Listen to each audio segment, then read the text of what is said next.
Bien, por eso es un poco decimos que es a partir de esta circunstancia que el positivismo jurídico comienza a adquirir una gran relevancia como alguien que se opone, evidentemente, ante el sistema monárquico absolutista. Es decir, la ley es la piedra de toque que libera de la opresión.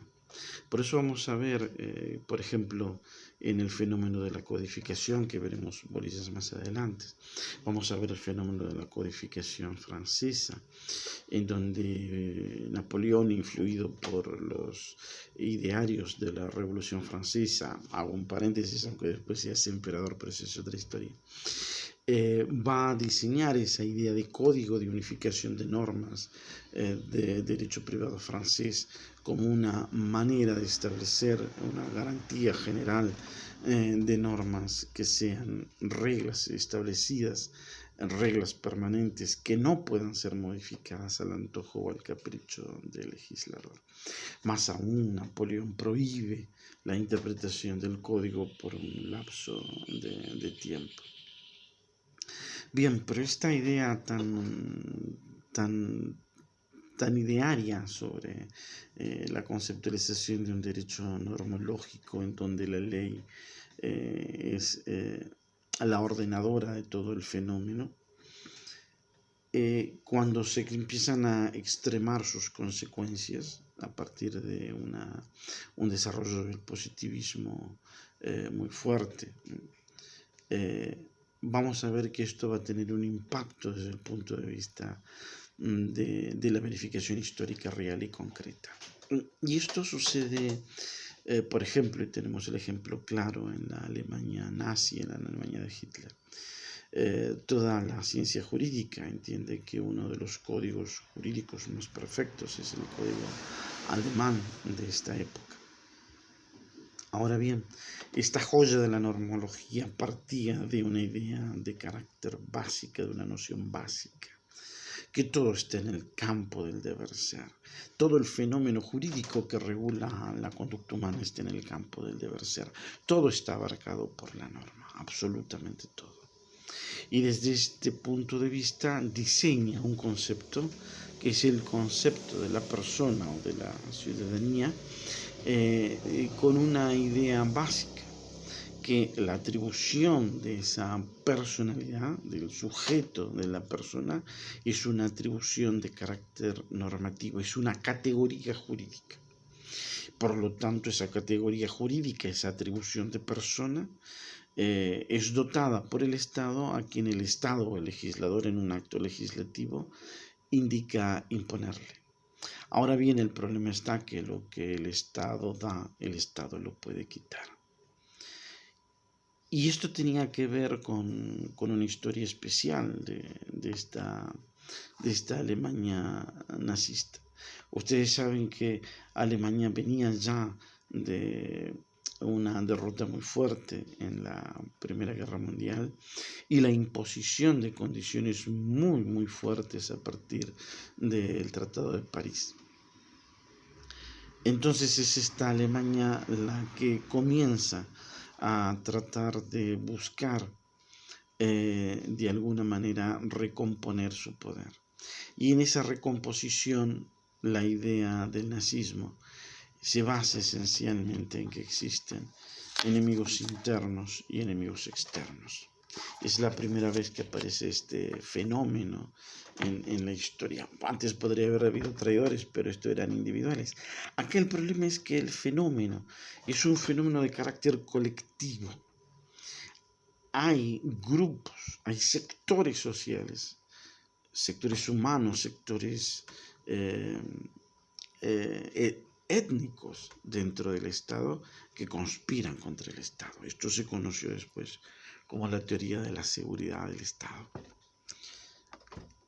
Pues bien, sobre esa idea de esa teoría de la seguridad del Estado, que fue una teoría que se usó también acá en América Latina, lamentablemente, la idea era que cuando había personas o grupos de personas que atentaban contra esa seguridad del Estado cuando se convertían en enemigos de la patria. Pues entonces el sistema jurídico les permitía desactivarle la personalidad, es decir, la capacidad. Fíjense ustedes que la definición de capacidad es casi idéntica a la de persona, porque la definición que teníamos en el Código Velezano de persona, esta era ni más ni menos que ser sujeto de derechos y poder contraer obligaciones, que es más o menos la formulación de la capacidad, como la aptitud para ser titular de derechos y de obligaciones. Pues bien, la historia es que esta desactivación de la capacidad se producía a partir de las leyes que se dictaron en la Asamblea Nacional Alemana en la propia Alemania. Y por eso es que también se juzga no solamente a los jerarcas militares nazis, sino también a jueces del régimen. ¿Por qué? Porque la Asamblea Alemana en Nuremberg, por eso ahí se hacen juicios en Nuremberg, dictó una serie de leyes y entre ellas esta desactivación se producía por sentencia jurídica de jueces.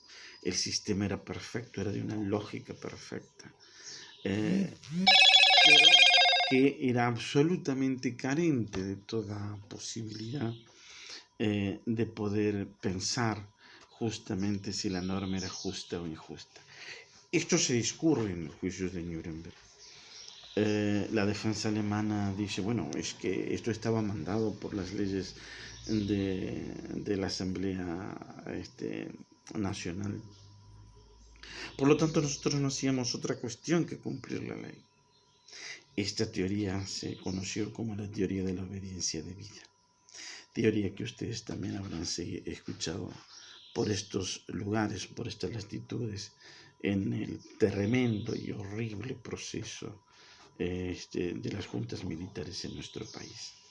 Es decir, esto es la devastación que provocó esa visión exclusiva y única del derecho como normología, porque evidentemente el derecho es algo más que norma. Es decir, y acá tiene que ver la aparición de los derechos humanos, porque justamente es eso lo que le dice la Fiscalía en los tribunales de Nuremberg.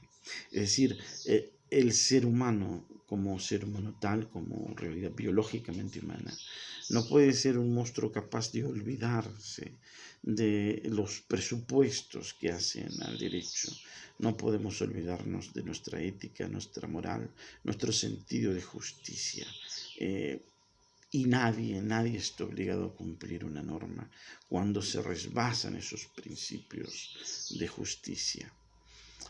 Porque no basta solamente con verificar que la ley sea vigente y obligatoria.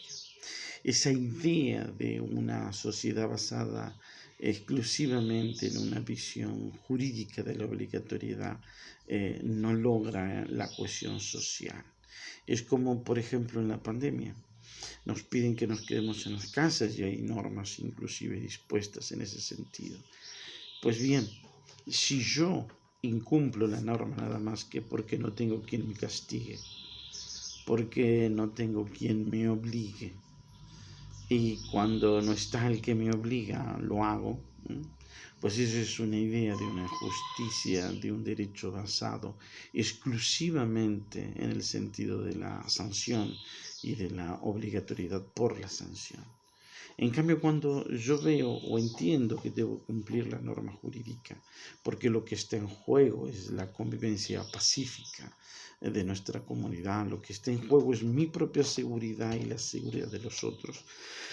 Entonces acá el sistema jurídico opera no solamente por coacción, sino que opera por un interés de carácter social. Hay una adhesión a la ley, que es a veces lo que creo que nos falta a las sociedades de estas latitudes.